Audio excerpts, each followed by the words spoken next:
भारत में 5 करोड़ से ज़्यादा फर्जी वोटर हैं। बहुत सारे ऐसे लोग हैं जो आज भी वोटर बने हुए हैं जबकि इस दुनिया में नहीं हैं।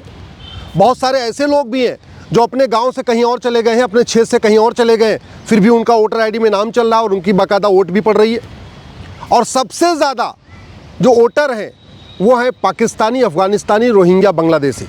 भारत का संविधान कहता है केवल भारत के नागरिक ही वोटिंग कर सकते हैं, केवल भारत के नागरिकों का ही वोटर आईडी में नाम होना चाहिए।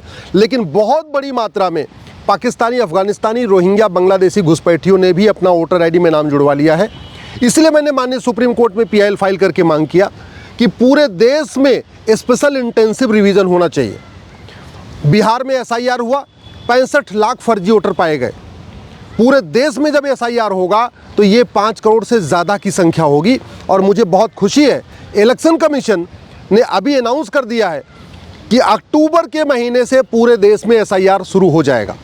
सितंबर के महीने में बिहार का SIR कंप्लीट हो जाएगा और अक्टूबर के महीने से पूरे देश में, सभी राज्यों में, सभी केंद्र शासित प्रदेशों में SIR होगा। ये इलेक्शन कमीशन ने डिक्लेयर कर दिया है। इलेक्शन कमीशन ने सभी राज्यों के जो CEO होते हैं उनकी बैठक बुलाया, उनसे चर्चा कर लिया है और एक टाइम फ्रेम बना दिया है कि अक्टूबर से पूरे देश में SIR शुरू होगा और अगले साल 2026 के मई तक पूरे देश में कंप्लीट हो जाएगा। ये इसलिए भी बहुत ज़रूरी है क्योंकि अगले साल अप्रैल और मई के महीने में ही 5 राज्यों में चुनाव होने हैं। असम में चुनाव होने हैं जहां बहुत बड़ी संख्या में बांग्लादेशी, रोहिंग्या घुसपैठियों ने वोटर आईडी में नाम जुड़वा लिया है। बंगाल में इलेक्शन होना है अगले साल अप्रैल मई में, वहाँ पे भी लाखों की संख्या में रोहिंग्या, बांग्लादेशी घुसपैठियों ने वोटर आईडी में नाम जुड़वा लिया है।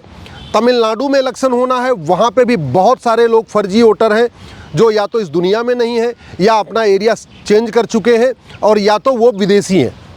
केरल में भी अगले साल चुनाव होना है, वहाँ पे भी बहुत बड़ी संख्या में फर्जी वोटर हैं, उसमें बांग्लादेशी भी हैं, रोहिंग्या भी हैं। पुडुचेरी में चुनाव होगा, वहाँ पे भी फर्जी वोटर हैं। फर्जी वोटिंग को रोकना इसलिए ज़रूरी है क्योंकि free and fair election fundamental right है। अगर जो लोग इस दुनिया में नहीं हैं, जो विदेशी हैं, अगर वो लोग वोटिंग करेंगे तो वास्तव में फिर लोकतंत्र रहेगा नहीं भारत में। और ये भारत बड़े पैमाने पे हो रहा है। बहुत सारी पॉलिटिकल पार्टियां इस SIR का इसलिए विरोध कर रही हैं क्योंकि उन्होंने पाकिस्तानी, अफ़गानिस्तानी, रोहिंग्या, बांग्लादेशी घुसपैठियों का नाम वोटर आईडी में जुड़वा दिया है। बहुत सारे पॉलिटिकल पार्टियां इस SIR का विरोध कर रही हैं कि उन्होंने बहुत सारे म्यांमार से आए जो कुकी लोग हैं उनका भी वोटर आईडी में नाम जुड़वा दिया है। तो मणिपुर में कुकियों ने अपना नाम जुड़वा लिया है, असम, बंगाल में रोहिंग्या, बांग्लादेशियों ने अपने नाम जुड़वा लिया है। और ये रोहिंग्या, बांग्लादेशी केवल जो कुकी आए हैं वो तो केवल नॉर्थ ईस्ट में ही फैले हुए हैं, लेकिन जो रोहिंग्या, बांग्लादेशी पूरे देश में फैल चुके हैं। राजस्थान में, गुजरात में, हरियाणा में, पंजाब में, पूरे देश में फैल चुके हैं। इसलिए SIR ज़रूरी है। लेकिन केवल इलेक्शन कमीशन के SIR करने से बात नहीं बनेगी। ये पूरा का पूरा खेल भ्रष्टाचार का है। घुसपैठिए, चाहे वो पाकिस्तानी हो, अफ़गानिस्तानी हो, रोहिंग्या, बांग्लादेशी, 2000 रुपये में आधार बनवा लेते हैं। और आधार इसलिए आराम से बन जाता है क्योंकि आधार बनवाने के लिए केवल पार्षद या प्रधान का लेटर हेड चाहिए। अब जो व्यक्ति पार्षद प्रधान है उसको अगली बार भी चुनाव जीतना है, तो वो क्या कर रहा है कि अपने क्षेत्र में रोहिंग्या, बांग्लादेशियों जो आ रहे हैं उनका वोटर आईडी में नाम जुड़वा रहा है क्योंकि उसको अगली बार भी वोट चाहिए।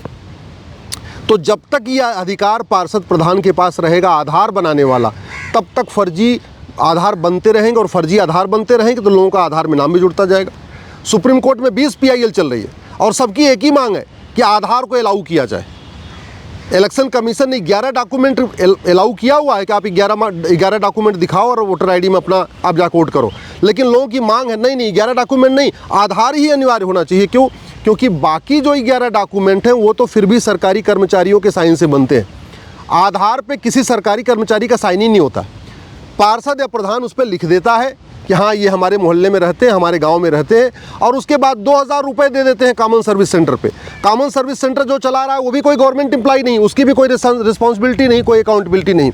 तो सरकार को तत्काल आधार एक्ट चेंज करना चाहिए और पार्षद प्रधान के जो लेटर हेड से आधार बन रहा है इसको तत्काल बंद करना चाहिए।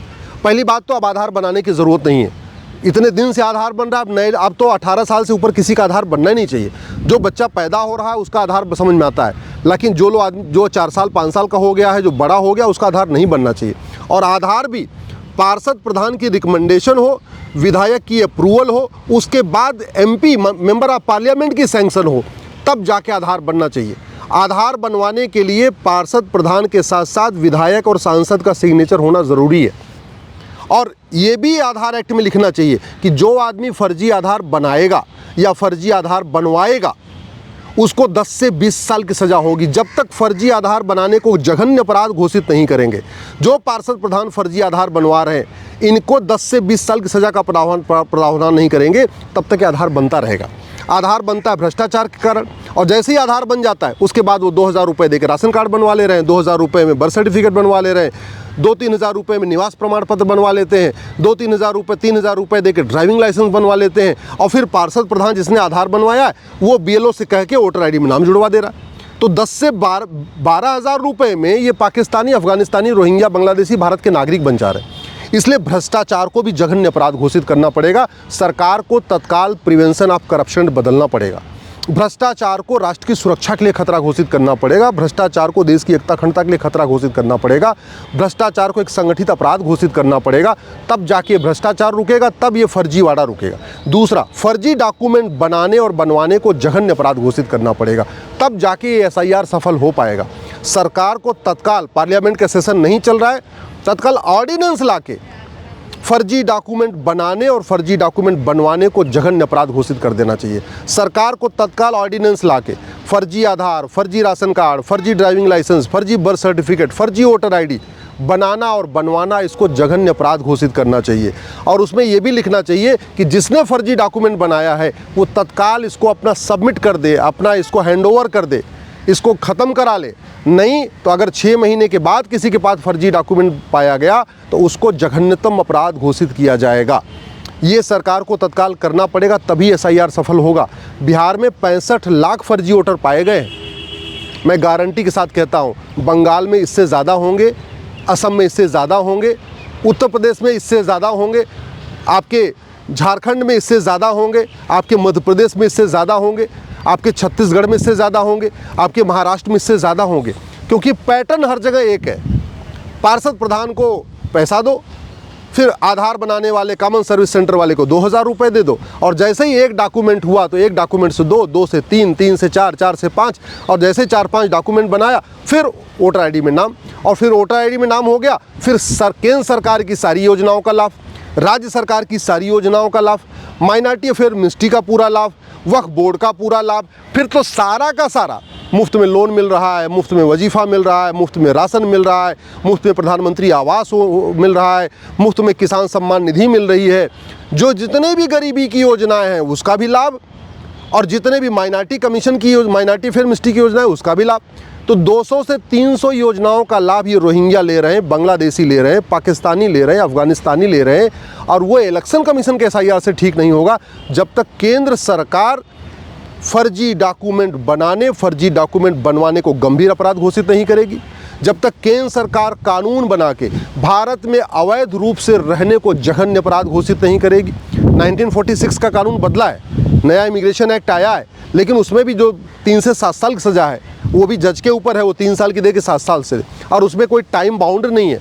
चूँकि हमारे पास नार्को पॉलीग्राफ ब्रेन मैपिंग कानून नहीं है, तो पुलिस के लोगों को फर्जी इनके खिलाफ गवाही इकट्ठा करना मुश्किल हो जाता है। लोग गवाही के लिए तैयार नहीं होते, बाद में सबूत के अभाव में छूट जाते हैं। सबसे बड़ी दिक्कत आ रही है आधार बनता है बंगाल में और वो पकड़ा जाता है उत्तर प्रदेश में। उत्तर प्रदेश की पुलिस बंगाल की सरकार से पूछती है इसका आधार असली है कि नकली, और बंगाल की पुलिस, बंगाल की सरकार उसका जवाब ही नहीं देती। तो कम से कम इस वेरिफिकेशन का एक स्टैंडर्ड प्रोटोकॉल बनाना पड़ेगा। FIR हो, जांच हो, और इस वेरिफिकेशन का टाइम बाउंड तरीका हो, तब जाके SIR सफल हो पाएगा।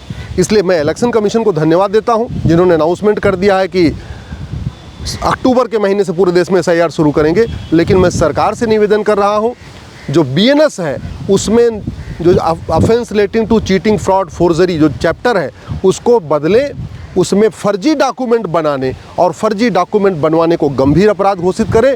BNS में एक नया चैप्टर जोड़ें, ऑफेंस रिलेटिंग टू करप्शन, भ्रष्टाचार को और फर्जी डॉक्यूमेंट बनाने को, इसको देशद्रोह घोषित करे, इसको भारत की एकता अखंडता के लिए खतरा घोषित करे, इसको वेजिंग वॉर डिक्लेयर करे, भ्रष्टाचार और फर्जी डॉक्यूमेंट बनाने और बनवाने वालों पे एनएसए लगाएं, यूएपीए लगाएं, ऑर्गेनाइज क्राइम की धारा लगाएं, गैंगस्टर एक्ट लगाएं, इनकी प्रॉपर्टी जब्त करें, इनकी नागरिकता ख़त्म करें, तब जाके ये फर्जीवाड़ा रुकेगा, तब जाके भारत सुरक्षित होगा।